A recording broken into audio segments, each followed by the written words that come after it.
Oke, bismillahirrahmanirrahim. Assalamualaikum warahmatullahi wabarakatuh. Buat yang semua para subscriber, para viewersnya BS TV, Media Optimis, One Life Journey. It's me, Zaki Namika Ziri, yang bakal jadi teman baik buat kalian semua. Seperti kemarin, seperti yang lalu, seperti yang waktu itu tentunya, kayak gitu. Dan tentunya buat kalian semuanya, untuk di kesempatan kali ini, gue kedatangan dua orang teman yang pengen berbagi cerita buat kalian semuanya. Oke, langsung aja gue bakal kenalin kalian semuanya, dua orang yang baru aja datang di studio BS TV. Ada Indra. Halo. Terus ada Dadi. Oke, yang tentunya bakal bercerita nanti. Namun sebelum itu gue pengen tahu latar belakang mereka dulu kayak gitu ya. History dari bawah dulu kayak gitu. Oke, gue pengen nanya kepada Indra terlebih dahulu ya. Oke. Sekarang umur lo berapa tahun? Umur jalan 20 tahun. Jalan 20 tahun. 20 tahun. Oke. Jalan 20 tahun terus masih single ya? Single. Oke, masih single. Terus satunya Dadi. Sekarang umur berapa, Dad? 20 20 sama ya? Iya. 20 sama kayak gitu. Dan gue ingetin lagi buat kalian semuanya ya, kayak sekarang mungkin di antara kalian semua yang ada yang nonton ini sambil tiduran, atau mungkin ada yang nonton sambil lagi beraktivitas, lagi kerja gitu, dan merasa ditemani gitu kan. Jadi kan kita sebagai sahabat kalian semuanya kayak gitu ya. Terus sekarang pertanyaan gue bakal gue tuju ke Indra lagi. Oke, Indra, lo anak Ya. yang keberapa, Indra? Anak yang pertama. Anak yang pertama. Oke. Dadi terakhir ya? Dadi terakhir. Dari berapa bersaudara? 2 ya? 2. Jadi 2 bersaudara. Kakak cewek cowok? Kakaknya cewek. Oke. Terus Indra juga anak yang pertama ya? Anak yang pertama. Dari berapa bersaudara? Sama dari 2 saudara. 2 saudara. Adik Adik perempuan. perempuan kayak gitu. Dari sekolah di mana dulu, Dad? Gue di SMK Patriot. SMK Patriot. Oke, di SMK Patriot. Terus Indra? SMP-nya di mana? SMP Negeri 1 Cawikubang. SMP Negeri 1. Oke. Ngalamin SMA nggak? Belum. Enggak. Intinya enggak ya? Enggak. Berarti Indra di drop out dari sekolah, emang bukan di drop out secara gimana gitu, memang nggak dilanjutin aja gitu sampai akhir semester ya, Iya, nggak dilanjutin kayak gitu. Jadi pertengahan jalan ya? Iya. Oke, kalau Dadi SMK Patriot ya, Patriot. sampai lulus. Nggak kuliah? Oh, enggak. Enggak ya? Alasannya kenapa nggak kuliah? Ya, gimana sih? Jawab belak-belakan aja, alasan lo kenapa nggak ikut kuliah atau nggak masuk kuliah? Dana. Karena ekonomi. Pengen. Jadi orang tua lah ya. Finansial ya? Finansial. Iya, iya. Dari finansial, Ya, dari segi ekonomi kayak gitu ya. Iya. Indra orang tua masih ada? Orang tua sekarang tinggal mama. Oh, tinggal mama. Iya. Oke. Terus Dadi gimana? Semua udah nggak ada. Oke guys, dari 2 teman ini yang satu udah ditinggalin orang tua ya, oleh bapaknya, tinggal ibunya.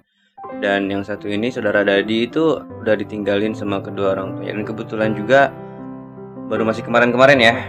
Jadi saat ini dia ikutan podcast kayak gini buat berkeluh kesah, buat luapin apa yang dia pengen luapin kayak gitu. Karena kalau seorang nggak meluapkan ketika punya masalah, atau mungkin ketika punya dilematika kayak gitu dalam hati atau dalam kehidupan kayak gitu, mungkin kayak kita mau cerita sama siapa gitu kan ya, kita mau curhat sama siapa gitu.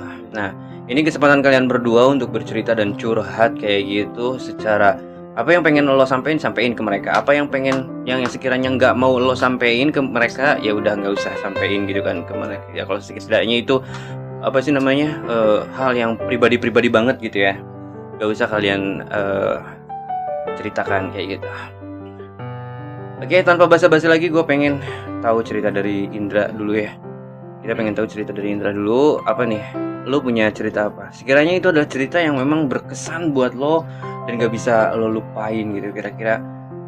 Jadi gue ngingetin lagi buat lo, kalau sekiranya ini cerita harus sampein aja. Oke. Ya, layak sampein aja. Kalau seandainya lo merasa canggung dengan kalimat, pakai bahasa Sunda juga nggak apa-apa. Siap. Ya, pakai bahasa Sunda nggak apa-apa. Terus Selain itu, sekiranya dalam cerita itu ada hal yang mungkin gak boleh diungkapin, jangan diungkapin. Oke. Oke? Siap. Setuju? Setuju. Oke. Jadi setuju ya? Setuju. Oke. Jadi sobat kalian semuanya, kita bakal menyimak cerita dari Indra. Sok Dra, gue pengen tahu apa yang pengen lu kesahin atau pengen lu curhatin, pengen lu ceritain gitu. Dari pertama dulu ya. Oke. Ini momen cerita tersedih lah gitu ya. Boleh mic-nya diarahin aja nggak apa-apa, diarahin ke mulut lo aja nggak apa-apa. Dari awal cerita semenjak waktu itu masih lengkap ya, masih ada gitu. Dua-duanya masih ada. Maksudnya dua-duanya masih ada tuh orang tua ya? Orang tua masih ada. Ya. Masih komplit ya? Masih komplit. Oke, terus?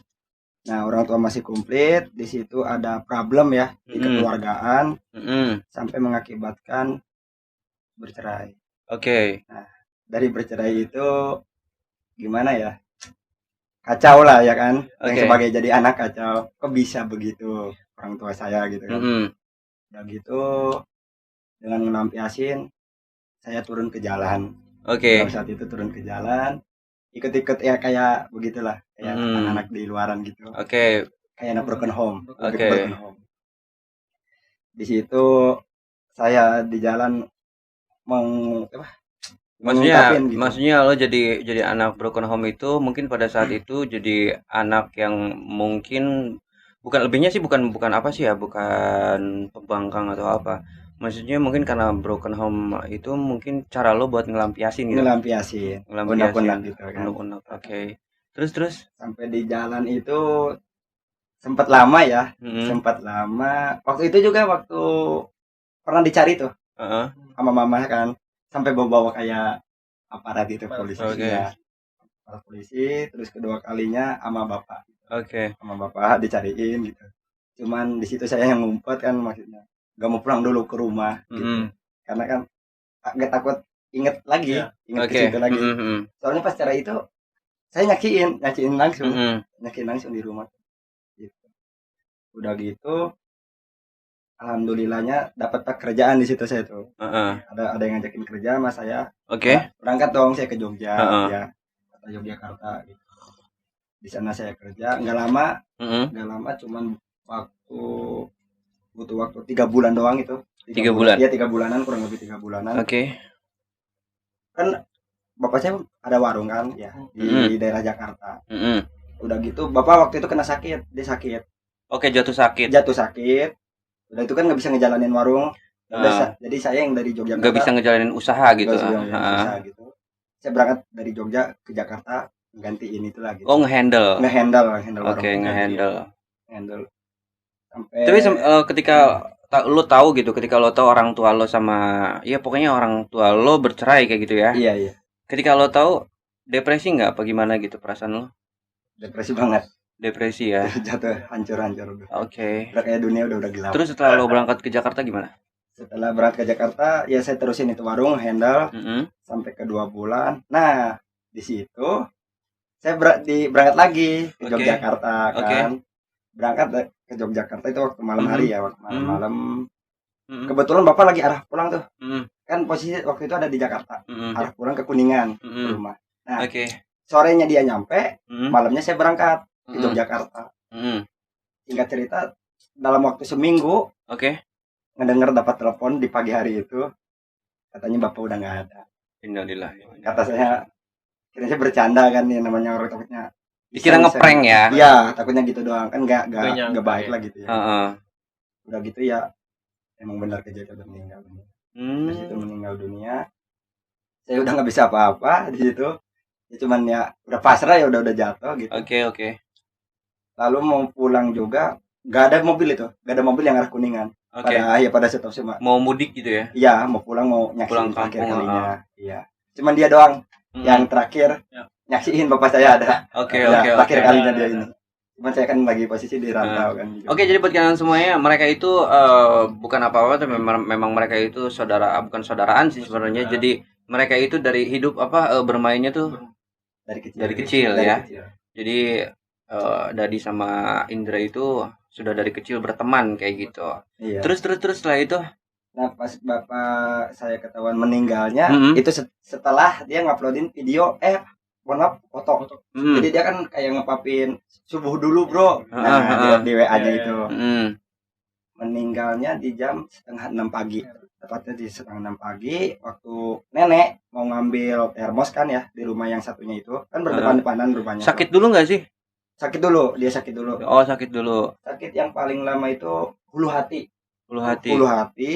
ditambah sama stroke ringan. Oke, dia di situ pulang dong kan. Di situ pulang dia mungkin pengen istirahat dulu lah gitu. Di Jakarta kan emang cuaca nggak mendukung lah. Nggak mendukung waktu itu. Terus dia pulang istirahat ya kan. Ya gitu. Pas meninggalnya itu ketahuan udah pada biru. Udah pada biru, badan dingin semua. Oke. Dalam keadaan udah nggak ada. Dikirain tidur dia di sofa tuh karena tidur ya gitu di sofa. Di situ belum ngeh. Pas ditawarin makan kok gak bangun gitu. Oke. Makin dekat kok badan udah pada biru, muka biru maksudnya. Pas dicek innalillahi wa inna ilaihi meninggal dunia. Udah gitu saya perasaan lo gimana pas tahu gitu? Hancur lah. Lu taunya itu apa sih sebelum lo nyampe ke Kuningan apa memang lagi ditelepon dikasih tahu? Ditelepon dikasih tahu. Oh berarti langsung dikasih tahu. Nah gue pengen tahu nih ya, pengen tahu gitu. Kalau seandainya kan lo bilang berarti sebelum lo nyampe ke Kuningan memang udah ada yang ngasih tahu kalau bokap udah nggak ada gitu. Iya. Gue pengen tahu perasaan lo kayak gimana ketika dikasih tahu seperti itu. Kayak ngelihat dunia tuh nggak ada kecerahan, gelap gitu. Kayak dunia berhenti gitu. Dunia berhenti berputar gitu. Ini nggak jauh dari situ. Oke. Jadi ya udah saya di situ nggak sempat ya kan, nggak sempat untuk ngahadir terakhir kalinya melihat itu almarhum bapak saya itu sampai ditungguin katanya udahlah dikuburin aja dulu terlalu lama kan gitu. Saya kan tadinya nanti dulu nunggu saya datang nunggu saya sampai di rumah saya pengen terakhir kalinya emang udah katanya nggak bisa kelamaan katanya udah dikubur di situ dapat cari malamnya saya baru dapat mobil travel. Berarti dalam keadaan lo udah nyampe di rumah, udah bokap lo udah nggak ada gitu ya? Udah dikubur. Tapi sempet melihat secara langsung wajahnya nggak? Apa gimana? Nggak sempat melihat. Oke. Nggak sempat melihat sama sekali. Jadi memang pas lo datang ke sini almarhum tuh udah bersih ya? Udah bersih, udah disolatin ya? Udah disolatin, udah dikuburin. Oh, udah dikuburin. Oke. Saya datang tuh udah dikuburin. Jadi saya langsung datang aja ke pemakamannya besok paginya. Terus terakhir kali lo lihat bokap di mana? Terakhir kali berinteraksi atau bicara ngobrol gitu? Di Jakarta itu. Oh di Jakarta. Di Jakarta pas lagi parah-parahnya itu sakit. Lagi parah-parahnya sampai gak bisa ngapa-ngapain kan ya namanya stroke kan ya. Jadi pada mati rasa gitu. Mati rasa nggak ada rasa. Gitu. Ya itu cuman. Itu terakhir kali. Iya. Saya ngomong izin mau berangkat ke Yogyakarta di situ. Ya udah kata dia tuh kerja yang benar kan ya kayak nyampein kayak gitu. Punya firasat nggak sih sebelum itu? Nah iya bang, kalau firasat punya saya bang, benar-benar punya. Jadi gini, pas saya mau berangkat itu ya arah mau ke jalan travel, ini kaki tiba-tiba pada sakit. Ini real, sumpah. Ini real, kaki pada sakit, terus hati kayak nggak tenang. Ya satu nggak tenang, kedua kayak tiba-tiba malas berangkat. Itu dari sore hari udah semangat tuh. Udah kerasa gitu. Udah iya, enggak maksudnya kerasa udah semangat lah kerja nih dapat kerjaan juga tiba-tiba pas di jam travel datang itu tiba-tiba udah beda aja kaki sakit hati kayak nggak tenang kayak ibaratnya jadi malas gitu jadi malas berangkat jadi nggak mau berangkat gitu berhubung udah depan mata kan nggak enak kan ya namanya kita cancel kan nggak enak sama ya udah saya berangkat dong. Nah, saya berangkat ke arah Jogja. Bapak saya arah ke Kuningan di situ. Di arah ke Kuningan. Selingnya waktu dapat seminggu itu baru seminggu saya di Jogja. Baru seminggu. Iya, bapak dapat seminggu di kampung. Ya gitu. Ngedenger dapat telepon dari orang rumah.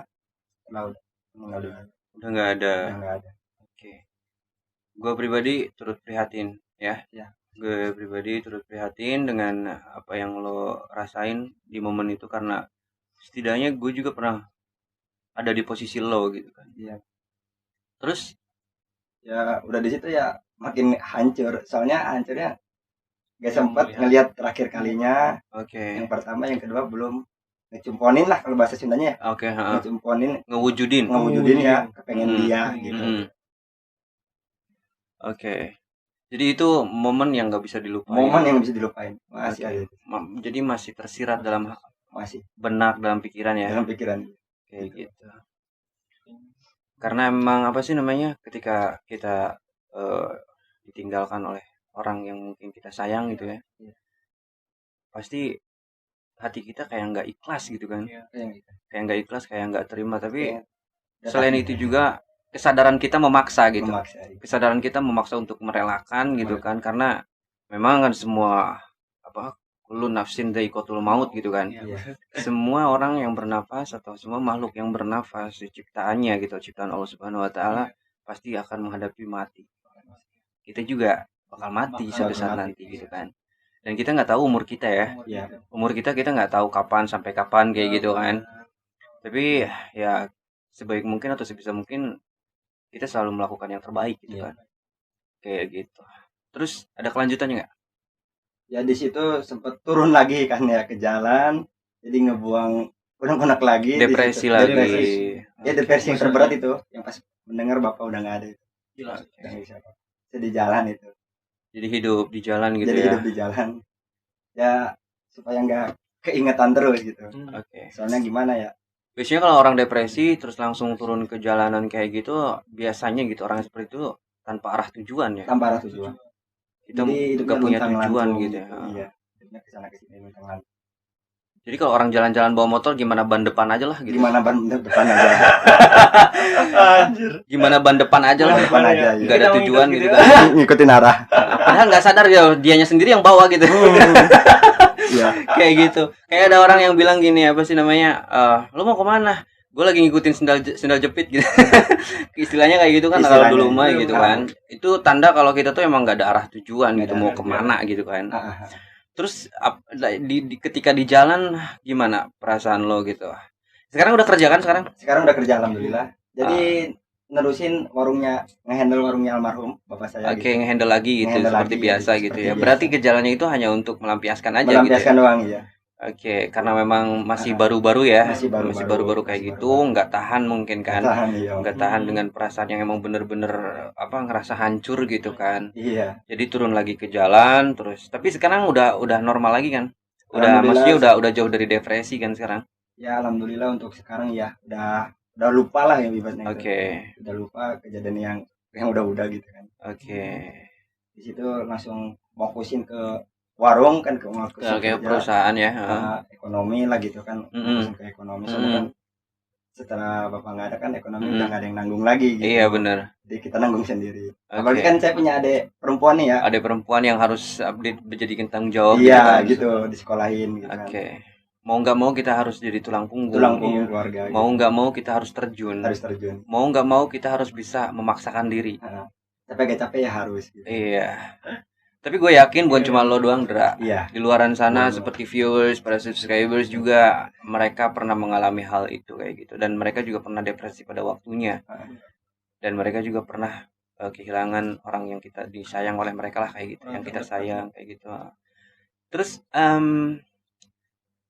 gue pengen tahu gitu, ketika lo kehilangan orang tua lo tuh ya, kehilangan bokap gitu, pernah nggak sih lo diputusin pacar? Diputusin pacar sering kali. Nah, gue yang mau gue tanyain gini, sakit mana? Lebih sakit kehilangan orang tua sih. Orang tua? Lebih sakit kehilangan orang tua, karena nggak ada lagi orang tua gitu. Paling susah move on gitu? Paling susah move on orang tua. Ketimbang sama cewek ya? Ketimbang sama cewek, soalnya kan cewek di luar masih banyak kan gitu. Orang tua kan nggak ada lagi gitu. Paling juga yang ngegantiin adik-adiknya atau nggak bang-bangnya. Kalau cewek mah kita gampang nyari lagi gitu.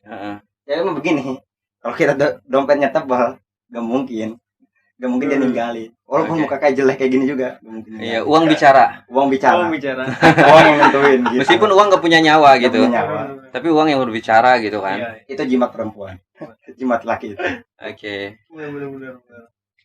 Terus selain rasa sakit kehilangan orang tua, terus sakit karena ditinggalin pacar, mungkin lo sendiri lebih sakit kan tadi bilangnya ya. Lebih sakit kehilangan orang tua kayak gitu. Karena sosok orang tua itu nggak bakal pernah ada yang bisa gantiin ya. Nggak pernah ada yang bisa gantiin. Mau dia itu bagaimanapun, karena manusia itu nggak bakal ada yang sama. Nggak ada yang bakal kayak gitu. Ada mungkin kesamaan dari wajah atau kayak mana, tapi belum tentu karakter sama. Nah itu kayak gitu. Ada lagi yang pengen lo sampein atau ada terusannya, kelanjutannya? Ke perempuan paling ya. Bebas. Ke pacar gitu, ke pasangan. Waktu itu sempat pernah kerja di Bandung juga. Sempat di Bandung. Tapi ini beda topik gitu. Beda topik. Berarti ini cerita waktu apa sih namanya, pacaran gitu. Pacaran ya. Oke. Ini termasuk momen yang gak bisa dilupain. Ini yang kedua ini. Ini juga lebih agak berat juga nih yang ini. Oke. Waktu itu pernah kerja di satu daerah ya. Kota Bandung gitu. Sampurasun orang Bandung. Ya kan. Di situ saya kerja dapat 5 bulanan ya, kurang lebih 5 bulanan. Di situ mama nih tiba-tiba nggak tahu ada angin apa kan, ngenalin saya sama perempuan tuh. Nah, perempuannya itu teman kerja mama waktu masih kerja di warung Tegal, warteg gitu. Dia kenalin ke saya itu si perempuan itu. Cetan ya kan, lama-lama kenalan, cetan, pendekatan. Udah gitu kan saya posisi masih sendiri. Jadi ngechat gitu ke dia. Iya. Saya sambil berkenalan kan. Tunggu. Ngechatnya warna apa? Itu warna abu. Gak bahaya tah. Enggak, kidding bercanda. Lanjut. Terus. Sampai mana lagi? Cewek Bandung ngechat. Bukan cewek Bandung. Bukan. Iya, teman satu kerja sama mama, orang tua. Mama ngenalin ke saya itu cewek itu. Udah kenal, udah pendekatan, tiba-tiba pengen ketemu nih, pengen ketemu sama perempuan itu, penasaran.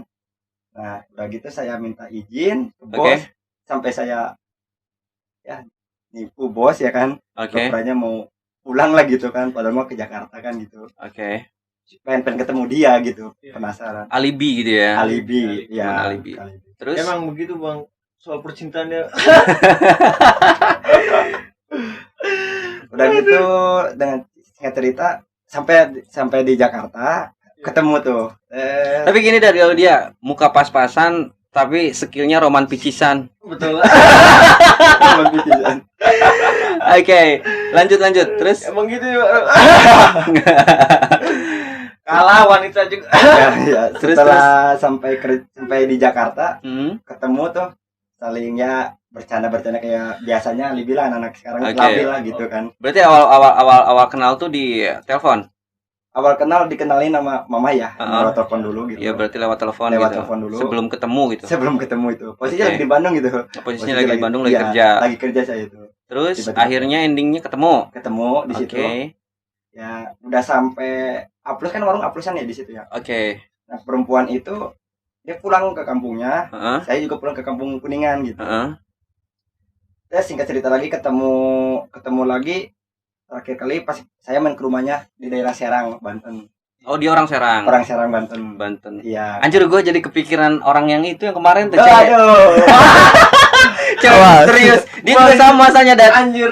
Dia juga sama masalahnya, orang Ketanggerang, dia juga kayak gitu.